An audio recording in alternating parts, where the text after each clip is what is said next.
Class 12th chemistry का सबसे important topic Raoult law. सिर्फ और सिर्फ 30 सेकंड में समझ के जाओ पूरा। हाँ, थोड़ा ऊपर नीचे हो जाएगा, उस पर ध्यान मत देना। तो शुरू करते हैं। तो देसी भाषा में बता देता हूँ। सबसे पहले रॉल्ट लॉ क्या कहता है, सॉल्यूशन का जो वेपर प्रेशर है वो डिपेंड करता है उसमें प्रेजेंट सॉल्वेंट के वेपर प्रेशर पे। तो इसका छोटा सा फॉर्मूला है रॉल्ट्स लॉ का, P = P0x। ये प्योर सॉल्वेंट के लिए है प्रेशर, और ये जो हम कैलकुलेट करेंगे रॉल्ट्स लॉ का प्रेशर वो है। अब डेफिनेशन देखते हैं। Raoult's law states that for any solution the partial pressure of each volatile component in the solution is directly proportional to the vapour pressure.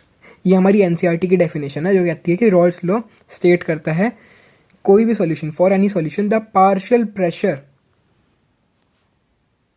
Of each volatile component, हर एक volatile component का जो भी solution में in the solution is directly proportional to the vapour pressure. तो मैं बता दूं, ये वाला जो क्वेश्चन है केस स्टडी में आया था पिछली बार, और 2 मार्क्स में भी आ जाता है। साथ ही साथ इसके साथ एक और क्वेश्चन पूछता है, वो explain Raoult law as an special case of Henry law. तो उसे भी कंप्लीट कर लेता हूँ इसी वीडियो में मैं। तो ब्लैक बोर्ड इरेज कर देता हूँ। तो आपके सामने चमचमाता सा क्वेश्चन यहाँ पे है, Raoult law is a special case of Henry law. इसे कवर कर लेते हैं। तो हमें पता है रॉल्ट लॉ क्या होता है, P = P0x। ये P0 प्योर सॉल्वेंट के लिए है, अभी बता चुका हूँ। अच्छा, हेनरी लॉ क्या है, P = KH। KH क्या है, हेनरी लॉ कांस्टेंट x। तो इन दोनों को तुम देखो, इन दोनों को बहुत पास से देखो, यहाँ इतने पास से देखो। ये P0 है और यहाँ KH है, और तो सब सेम है। यहाँ पे हम प्रेशर की बात कर रहे हैं, यहाँ भी हम प्रेशर की बात कर रहे हैं। यहाँ भी मोल फ्रैक्शन है, यहाँ भी मोल फ्रैक्शन है। तो इसमें थोड़ी सी सिमिलैरिटी देख लेते हैं और डिसिमिलैरिटी भी। तो यहाँ मैंने एक डिफरेंस वाली टेबल बना ली है।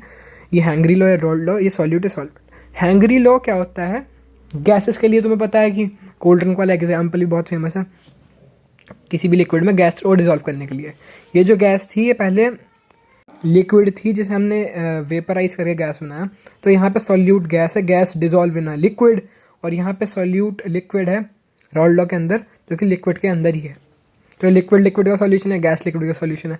अब अगर हमें रॉल्ट लॉ और हेनरी लॉ में कंपैरिजन कराना है, तो हमें एक चीज़ पता चली कि जब हमारा KH जो कांस्टेंट है हेनरी लॉ का, और P0 जो इसका यहाँ पे प्योर सॉल्वेंट का प्रेशर है, अगर ये दोनों हमारी इक्वल हो गए तो हमारा Raoult law special case of Henry law बन जाएगा।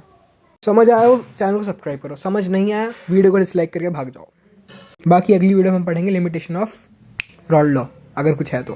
Bye bye.